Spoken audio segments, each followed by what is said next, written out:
Mais laisse-le tranquille, ce Linky, t'as rien fait encore.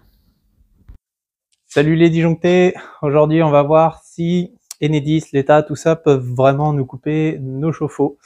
Alors avant tout ça, oublie pas de liker, partager, abonne-toi aussi, je vais essayer de mettre ça par là. Et puis je te montre tout en détail, savoir est-ce que oui ou non, on va nous couper l'eau chaude. Bon, est-ce que c'est encore de sa faute? Donc il faudra savoir que ce qui est en train de se mettre en place, ou ce qui va se mettre en place s'ils le font vraiment au niveau de l'État pour couper les chauffe-eau, ça concernera certaines personnes, pas toutes. Donc déjà, il faudra avoir un contrat heure pleine, heure creuse. Donc ça, tu peux voir dans une des vidéos que j'ai déjà fait, qu'est-ce que je pense des heures pleines, heure creuse, et que c'est pas forcément bon pour tout le monde, niveau économie. Que ça concerne également les personnes qui ont des plages horaires heure creuse qu'ils appellent méridiennes, c'est-à-dire de midi à 14 heures. Donc ça, après, ça peut être amené à changer en fonction de ce qu'ils vont nous pondre encore. Et troisième critère, du coup, c'est savoir est-ce que votre chauffe-eau est câblé correctement sur ce fameux contact C1, C2. Sinon, auquel cas, ils pourront pas faire grand-chose. Donc, je vous montre tout ça. Donc voilà comment est branché un chauffe-eau sur les heures creuses.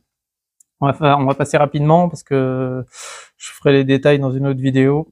Là, on va voir ce qui concerne surtout le Linky et l'activation au niveau des heures creuses. Donc on a ici un 2 ampères, un 16 ampères et le contacteur chauffe-eau. Le contacteur chauffe-eau, c'est le petit module que vous pouvez mettre en marche forcée, en auto pour respecter les heures creuses ou en zéro. On voit ici, j'ai mis une lampe pour représenter un chauffe-eau parce que j'allais pas déplacer tout le chauffe-eau puis ce sera visuellement beaucoup mieux.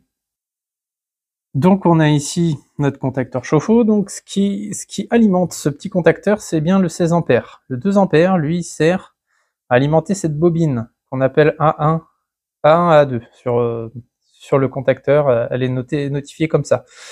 Comprenez bien que la bobine, c'est un élément qui aurait pu être complètement à part sur un autre module. C'est juste que tous les contacteurs sont faits comme ça parce que sinon ça ferait des tableaux à n'en plus finir en termes de place. Mais il faut bien comprendre que ce sont deux circuits différents, la bobine et le contact du chauffe-eau. Et la bobine, elle est protégée par notre petit C2, donc en 2 ampères. On a le neutre qui vient en A2, à partir du C2, qui alimente notre bobine.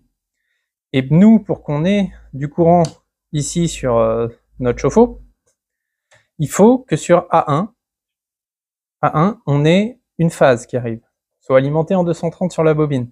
Mais voilà, ça peut pas être en permanence, sinon le chauffe-eau, il pompe, il arrête jamais.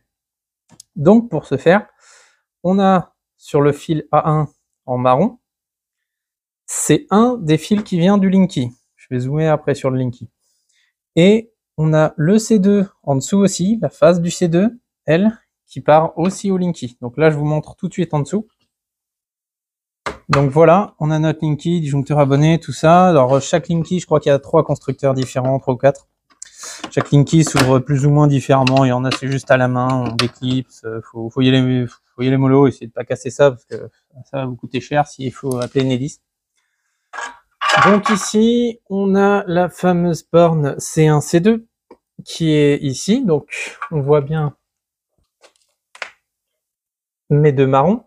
Donc un qui part à la phase de mon C2, qui est alimenté en phase, et un qui part sur ma fameuse bobine qu'il fallait alimenter en 230. En fait, ça, ce C1, C2, c'est ni plus ni moins que ça.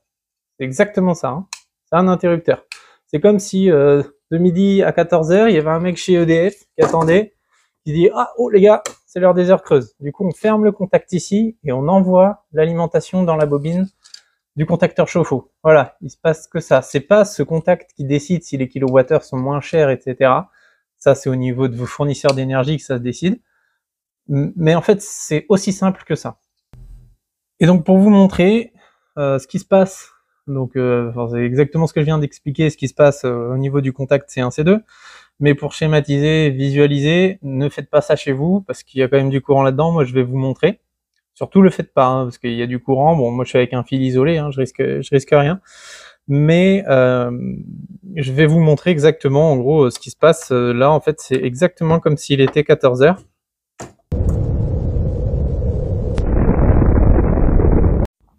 Oh merde!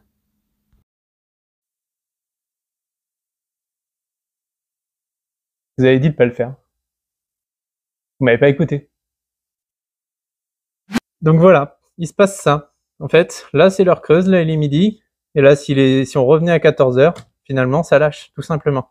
Comprenez bien que c'est pas un truc encore du Linky ou je ne sais quelle sorcellerie de chez Enedis. Simplement les compteurs, donc les compteurs qui comportent les contacts C1, C2, comme on peut déjà trouver sur des anciennes installations, pourront faire ce genre de manipulation. Après, normalement, si j'ai bien compris, parce que c'est pas encore très clair, ils vont repousser ces heures-là pour faire chauffer votre chauffe-eau. Ça, c'est pas très clair. En tout cas, ce qui est certain, c'est que de midi à 14 h, vous paierez toujours le kilowattheure moins cher sur les heures creuses. Ça change pas. Donc si vous aviez des machines à faire tourner, tout ça, continuez à le faire. Ça sera très bien, ça fonctionnera. Juste, ils éviteront d'envoyer ce signal qui est l'activation du fameux interrupteur pour économiser, mine de rien, peut-être 2 kWh par chauffe-eau sur des millions de foyers. Après, si vous mettez en marche forcée votre chauffe-eau pendant ces heures-là, n'oubliez pas de le baisser, parce que c'est pareil, quand on est en marche forcée et qu'on reçoit le signal d'activation de bobine, ça vient rebaisser automatiquement le contacteur. Donc s'ils n'envoient pas le signal et que vous l'avez mis en marche forcée, il faudra attendre l'autre plage horaire pour qu'il revienne en automatique. Et donc finalement, vous allez vous taper un chauffe-eau toute la journée jusqu'à 2 h du matin à peu près sur les autres plages, selon, après ça dépend selon de votre région, de votre commune, plein de choses. Donc voilà, les heures creuses sont marquées sur vos factures d'énergie. Si jamais ça vous plaît pas ou que vous utilisez vos heures creuses pour d'autres machines, parce que des fois on peut avoir des contacteurs sur des machines à laver, des choses comme ça, pour être sûr de ne plus avoir à penser à mettre les machines en route, à économiser du courant sans se prendre la tête. Il y a des fois d'autres choses qui sont branchées sur les heures creuses, il peut y avoir des bornes de recharge voiture aussi. Donc on va voir dans une prochaine vidéo, je vais vous la mettre là, ou là, pour brancher une horloge à la place des heures creuses. Donc alors ça c'est pas très citoyen parce que le but forcément c'est de vouloir éviter les coupures, les blackouts pendant l'hiver. Mais on va voir quand même qu'avec une horloge, au pire, on peut quand même continuer à rester dans nos plages d'heures creuses, les mêmes, un peu le midi, un peu le soir. Mais on va pouvoir diminuer éventuellement d'une demi-heure chaque plage. Donc déjà vous, ça vous fera économiser une demi-heure x 2 de chauffe-eau par jour. Et en plus de ça, on va quand même alléger un peu le réseau. Parce que voilà, hein, si tout le monde fait une demi-heure x 2 tous les jours sur, allez, je sais pas, moi il y a peut-être 10-20 millions de chauffe-eau électriques en France, vous voyez le nombre de kilowattheures avec juste, mais vous voyez, c'est pas grand chose, hein. Sur l'horloge, vous verrez comment on enlève une demi-heure sur chaque plage. Donc voilà, je vais vous montrer ça dans cette vidéo-là, puis en attendant, likez, partagez et commentez. À bientôt les disjonctés.